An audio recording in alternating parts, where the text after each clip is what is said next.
Réussir le DELF, scolaire et junior, niveau B1. Compréhension écrite. Leçon 5, activité 4. Lire pour s'informer. Dites si les informations suivantes sont vraies ou fausses en cochant la case correspondante et citez les passages du texte qui justifient votre réponse. 1. Frédéric Mazon a longtemps hésité avant de devenir entraîneur de football. Frédéric Mazon reconnaît qu'il n'avait pas les qualités suffisantes pour faire partie des meilleurs joueurs.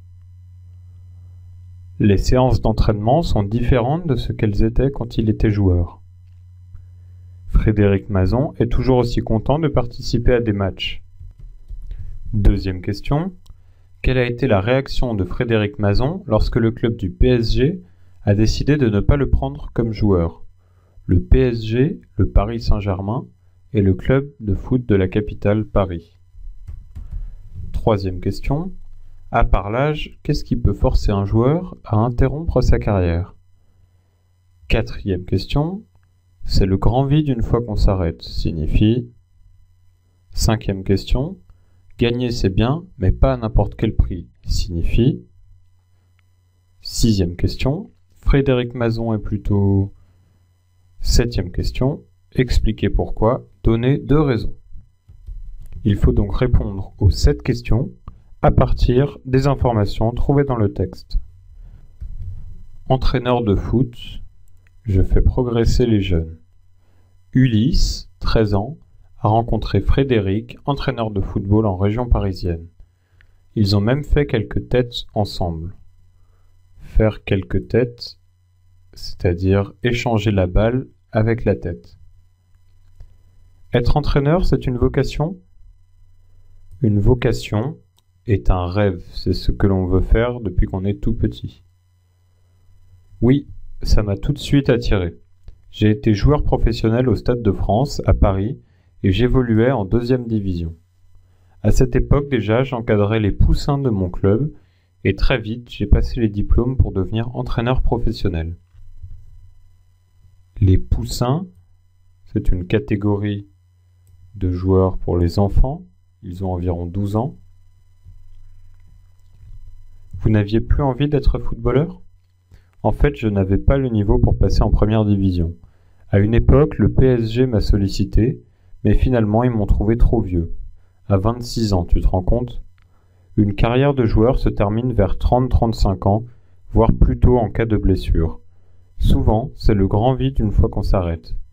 Moi, j'ai décidé de transmettre mon savoir. Transmettre mon savoir, c'est-à-dire transmettre ce qu'il sait, ses compétences, donc apprendre aux jeunes. Comment se déroule un entraînement? Je dois tenir compte de 3 choses, le physique, la technique et la tactique. Le métier a bien évolué par rapport à l'époque où j'étais joueur. Autrefois, on faisait plusieurs tours de terrain avant de pouvoir toucher le ballon. Aujourd'hui, on utilise la balle tout au long de la séance.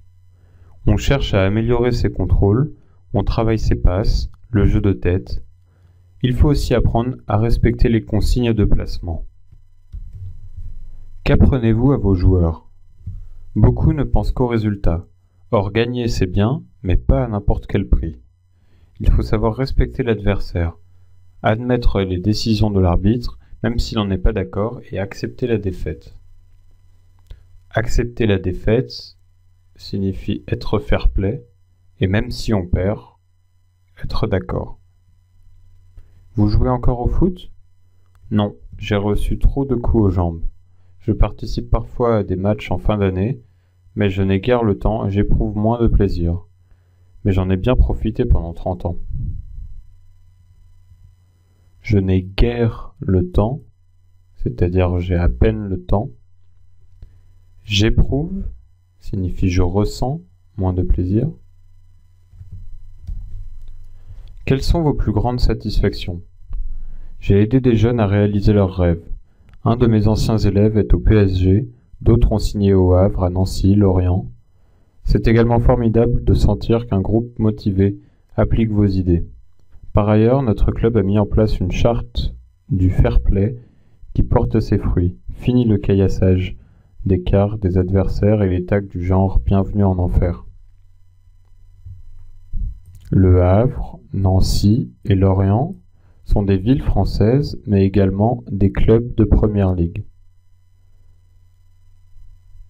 Une charte, c'est-à-dire comme des règles qu'on s'engage à respecter, ici pour le fair play. Le caillassage, c'est le fait de lancer des cailloux, ici sur les quarts par les autres supporters. Nous allons maintenant voir le corrigé de l'activité 4. Question 1. Il fallait donc dire si les 4 affirmations étaient vraies ou fausses et justifiées par un passage du texte. Première affirmation, Frédéric Mazon a longtemps hésité avant de devenir entraîneur de football. La question est formulée d'une autre façon dans le texte. Être entraîneur, est-ce que c'est une vocation ? Donc quelque chose qu'il a voulu faire depuis longtemps. Il répond oui, ça m'a tout de suite attiré. Il a tout de suite voulu le faire. La première affirmation est donc fausse et on a la justification trouvée dans le texte. Deuxième affirmation, Frédéric Mazon reconnaît qu'il n'avait pas les qualités suffisantes, qu'il n'avait pas assez de qualités pour faire partie des meilleurs joueurs. Dans la deuxième partie de l'interview, ici, Frédéric confirme qu'il n'avait pas le niveau, donc pas les qualités nécessaires, il n'était pas assez fort pour passer en première division, là où jouent les meilleurs joueurs. L'affirmation 2 est donc vraie.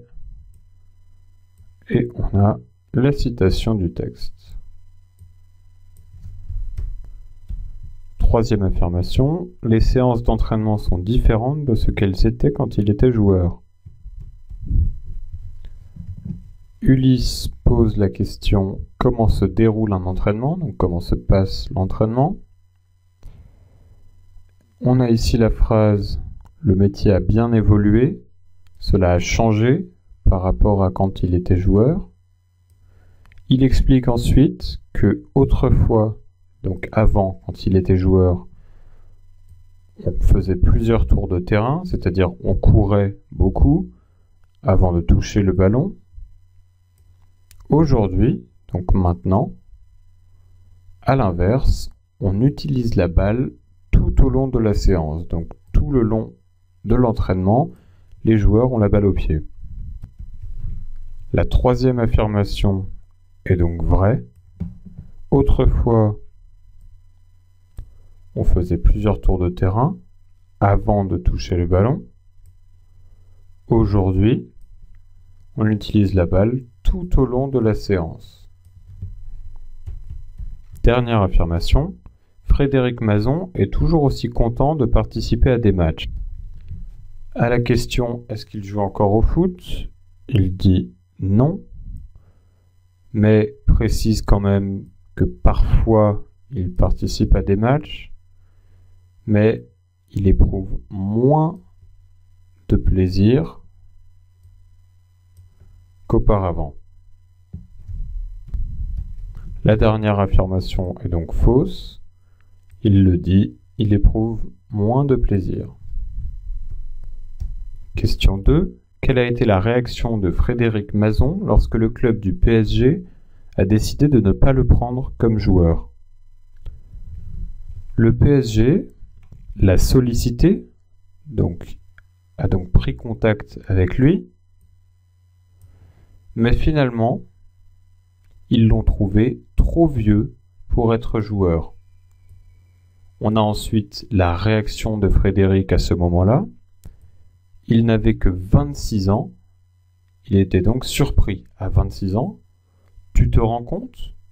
Ça aurait presque pu être une question. Frédéric a donc été surpris. En effet, 26 ans reste un âge assez jeune. Troisième question. À part l'âge, qu'est-ce qui peut forcer un joueur à interrompre sa carrière? Frédéric explique les raisons pour finir une carrière. La carrière de joueur se termine normalement vers 30-35 ans, voire plus tôt, donc avant, en cas de blessure. La réponse à la question 3 est donc bien une blessure. Question 4. C'est le grand vide une fois qu'on s'arrête, signifie-t-il que c'est plus difficile de gagner de l'argent, qu'on ne sait pas quoi faire de son temps, ou qu'on a moins confiance en soi? La phrase « souvent c'est le grand vide une fois qu'on s'arrête », ici dans le texte, est en rapport avec la profession de joueur. Qu'on s'arrête, donc quand on s'arrête de jouer au football, qu'est-ce que l'on fait? Et donc on parle de grand vide pour dire que les joueurs, les anciens joueurs, ne savent pas quoi faire de leur temps. Frédéric, lui, a trouvé quelque chose à faire. Il transmet son savoir, il enseigne donc le football. Ici donc, c'est le grand vide, signifie qu'on ne sait pas quoi faire de son temps. 5e question. Gagner c'est bien, mais pas à n'importe quel prix. Signifie que c'est bien de gagner si on gagne beaucoup d'argent, qu'il faut suivre les règles et être beau joueur, ou qu'il ne faut pas risquer de se blesser pour gagner. La phrase « gagner c'est bien, mais pas à n'importe quel prix » est ici dans le texte. À n'importe quel prix signifie par tous les moyens, peu importe comment on y arrive. On a ensuite l'explication. Il faut respecter l'adversaire, donc être fair-play, être beau joueur, admettre les décisions de l'arbitre et même accepter la défaite si on perd. Donc, gagner pas à n'importe quel prix signifie qu'il faut suivre les règles et être beau joueur. 6e question. Frédéric Mazon est plutôt satisfait des matchs qu'il a gagnés, content de jouer encore à son âge ou fier de la réussite de ses élèves? On veut donc savoir quelles sont les satisfactions de Frédéric. Elles sont détaillées dans cette question. Quelles sont vos plus grandes satisfactions? Il parle tout de suite de ses élèves, de ses anciens élèves, qui ont réalisé leurs rêves, donc qui ont fait ce qu'ils voulaient faire, c'est-à-dire être joueur professionnel au PSG, au Havre, à Nancy ou à Lorient. C'est donc une réussite pour eux et pour Frédéric. Frédéric Mazon est donc plutôt fier de la réussite de ses élèves. 7e question. Expliquez pourquoi.